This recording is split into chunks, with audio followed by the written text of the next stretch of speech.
Learn with Bhavna. Now we are starting question 15 of MSO 002.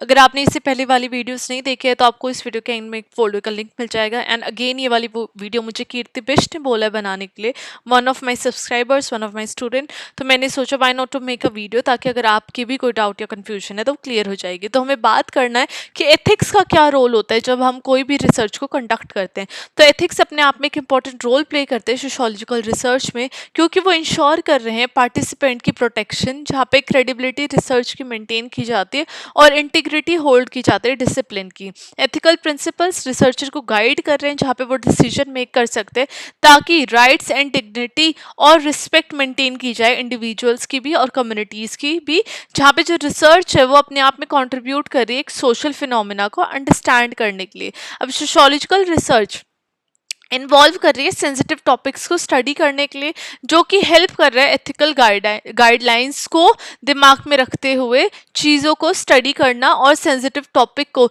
एक तरीके से पढ़ना, ताकि किसी को भी हर्ट ना हो with in the research process.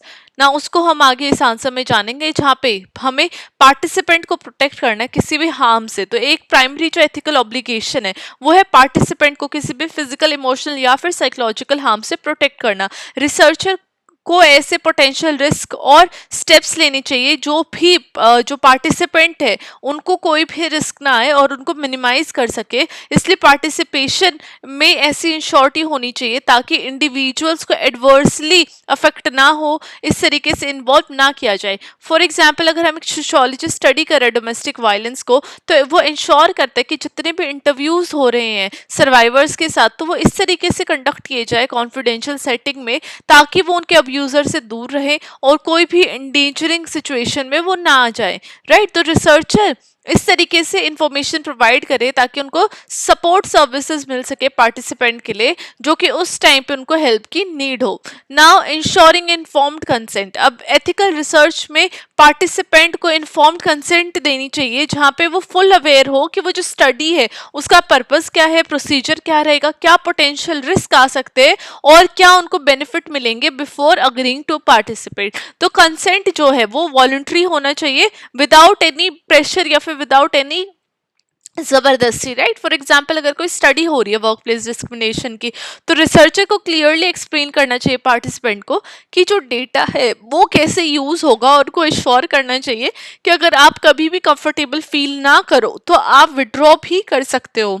तो पार्टिसिपेंट से एक साइन करवाना चाहिए कंसेंट फॉर्म का, जहाँ पे इंडिकेट करना चाहिए कि जो उनकी अंडरस्टैंडिंग है और विलिंगनेस है पार्टिसिपेट की, वो कर रहे हैं, उनसे कोई भी जबरदस्ती नहीं करवाई जा रही है. राइट. तो consent is very important. Third आ जाएगा गारंटिंग एनोनिमिटी एंड कॉन्फिडेंशियलिटी. तो एथिकल रिसर्च क्या करती है, वो पार्टिसिपेंट की प्राइवेसी को सेफ गार्ड करने की नीड होती है, जहाँ पे एनोनिमिटी और कॉन्फिडेंशियलिटी इंश्योर की जाती है पार्टिसिपेंट की. जहाँ पे एनोनिमिटी का मीनिंग होता है कि जो पार्टिसिपेंट है वो आइडेंटिफाई नहीं होंगे उस डेटा से. वहीं पे कॉन्फिडेंशियलिटी होती है, जो पर्सनल इंफॉर्मेशन को इंश्योर किया जाता है कि वो उनकी परमिशन के बिना किसी को भी डिस्क्लोज नहीं होगी. वो रिसर्चर डिस्क्लोज एक्सपोज नहीं करेगा कि ये डेटा किसके बिहाफ पे कलेक्ट किया है, किसका क्या डेटा है, किसने क्या बोला है. राइट.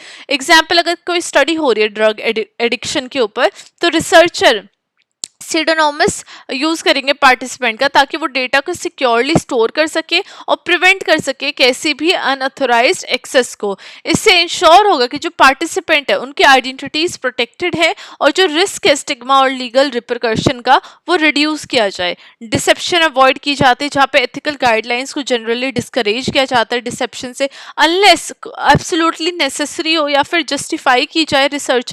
रिसर्चर उसको जस्टिफाई कर रहा है पोटेंशियल बेनिफिट्स के लिए. वहीं पर डिसेप्शन जब यूज होता है तो रिसर्चर को डीब्रीफ करना चाहिए पार्टिसिपेंट को आफ्टरवर्ड, ताकि वो true nature of study explain कर सके और एनी कंसर्न्स वो रेज कर सके regarding the person, regarding the participant. Right. For example, अगर स्टडी हो रही है कन्फॉर्मिटी के ऊपर, तो रिसर्चर उसको एक कंट्रोल्ड एनवायरनमेंट में यूज कर सकता है, जहाँ पे जो पार्टिसिपेंट है वो बिलीव करे कि वो उस ग्रुप मेकिंग डिसीजन का एक पार्ट है. इसलिए जो इसका ट्रू पर्पज है स्टडी का, वो कंसील्ड रहना चाहिए और पार्टिसिपेंट्स फुल्ली इन्फॉर्म्ड रहने चाहिए उस ब्रीफिंग सेशन के टाइम पे, राइट। नाउ हमारा फिफ्थ आ जाएगा मेंटेनिंग ऑब्जेक्टिविटी एंड अवॉइडिंग बायस। अब एथिक्स जो है सोशियोलॉजी के अंदर वो इन्वॉल्व कर रहा है जहाँ पे मेंटेन की जाती है ऑब्जेक्टिविटी और एनी बायसनेस डेटा कलेक्शन के टाइम पे अवॉइड की जाती है। एनालिसिस, रिपोर्टिंग, ये सारी जो चीज़ें हैं ये बायसनेस इनके अंदर नहीं आनी देनी चाहिए, जहाँ पे रिसर्चर अपनी फाइंडिंग्स को ट्रूथफुली प्रेजेंट करनी चाहिए। इवन दो जो रिजल्ट है वो जो रिसर्चर एक्सपेक्ट कर रहा है, जो उसके पर्सनल बिलीव्स हैं उससे भी अलग अगर कोई रिजल्ट आ रहा है, बट रिसर्चर को वो जो ट्रू चीज़ है, वेदर वो रिसर्चर की लाइकिंग की है या नहीं है, बट उसको जो ट्रूथ है वो अपनी स्टडी के अंदर प्रेजेंट करनी चाहिए। एग्जाम्पल, अगर एक सोशियोलॉजिस्ट स्टडी कर रहा है रेशियल एटीट्यूड्स को, तो वो उनके रिजल्ट को एक चैलेंजिंग फाइंड करे अपने ओन व्यूज से, तो एथिकल रिसर्च रिक्वायर कर रही है कि वो अपनी फाइंडिंग्स को एक्यूरेटली रिपोर्ट करे विदाउट उसके अंदर कोई चेंजेस लाए या फिर विदाउट डेटा के अंदर कुछ भी गड़बड़ी करे, और अपने जो प्री कंसेप्शंस है उनको हटा के उसको एज इट इज जो ट्रूथ है, जो फाइंडिंग्स है वो प्रेजेंट करनी चाहिए अपने वर्क में। नाउ कल्चर सेंसिटिविटीज को प्रोटेक्ट करना चाहिए, रिस्पेक्ट करना चाहिए। जहाँ पे हम डाइवर्स पॉपुलेशन को स्टडी करते हैं तो सोशियोलॉजिस्ट को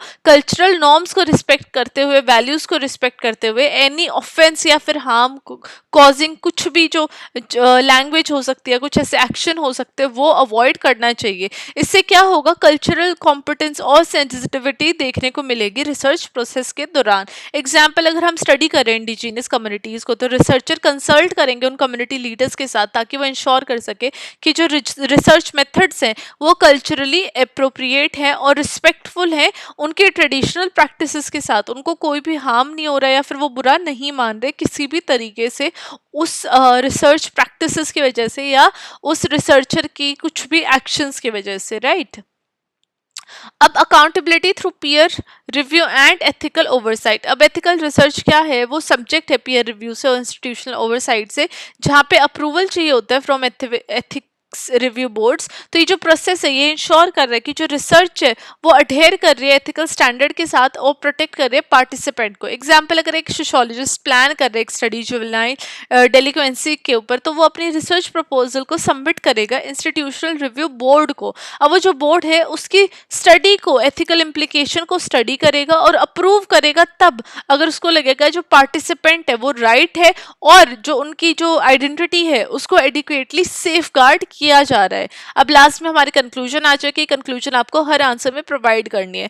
तो एथिक्स सोशियोलॉजिकल रिसर्च के अंदर बहुत ज़्यादा इंपॉर्टेंट है, जहाँ पे वो परस्यूट ऑफ नॉलेज किसी भी एक्सपेंस ऑफ ह्यूमन डिग्निटी के बीच में नहीं आ रही है, राइट्स के बीच में नहीं आ रही है, और वेलबिंग को भी कहीं ना कहीं एक बैरियर नहीं बन रही है, राइट। तो इस तरीके से पार्टिसिपेंट्स को प्रोटेक्ट किया जाता है, उनकी इन्फॉर्म्ड कंसेंट लिया जाता है और कॉन्फिडेंशियलिटी जो पार्टिसिपेंट है उसकी मेंटेन की जाती है। एनी बायसनेस रिसर्च के अंदर नहीं होनी चाहिए ऑफ द रिसर्चर, और कल्चरल सेंसिटिविटी को रिस्पेक्ट करते हुए सोशियोलॉजिस्ट अपने वर्क की इंटीग्रिटी को मेंटेन कर सकते हैं। इसलिए एथिकल प्रैक्टिसेस ना कि सिर्फ इंडिविजुअल को सेफ गार्ड करते हैं, लेकिन जो रिसर्चर है उसकी वर्क की क्रेडिबिलिटी को और सोसाइटल रेलिवेंस को भी एनहांस करती है, जहाँ पे सोशियोलॉजिकल रिसर्चर एक फोस्टर करती है एक रिलेशन और ट्रस्ट रिसर्चर और कम्युनिटीज के बीच में जिनको वो स्टडी करने गए हैं। तो एक दोनों तरीके से हमें बेनिफिट देखने को मिलता है। एक तो जो इंडिविजुअल्स हैं वो फ्री होके अपना जो कोई भी अपनी व्यूज है वो शेयर करेंगे, वहीं पे जो रिसर्चर है उसका काम और भी ज्यादा क्रेडिबल बनता है and he can present his work in a nice and without any preconceived biasness to the audience, right. तो ये हमारा क्वेश्चन 15 था, जहाँ पे हमने एथिक्स का रोल देखा while conducting research. I hope आप लोगों को एक्सप्लेनेशन अच्छी लगी। अगर आप ऐसे ही अच्छा कंटेंट चाहते हैं अपने डाउट्स के रिगार्डिंग, अगर आप क्वेश्चन और आंसर्स की वीडियो चाहते हैं तो आप चैनल को सब्सक्राइब कर सकते हैं, वीडियो को लाइक कर सकते हैं और अपने फ्रेंड्स के साथ भी शेयर कर सकते हैं। आप मुझे कमेंट करके बताइए कि आपको एक्सप्लेनेशन कैसी लगी और आंसर राइटिंग कैसी लगी। I will see you very very soon with question 16 again. Question 16 and 17 भी एक मेरे स्टूडेंट सब्सक्राइबर ने बोला है, तो उसके ऊपर वीडियो भी आपको जल्दी ही मिलेगी। Till then study well, study hard and all the very best for your exam.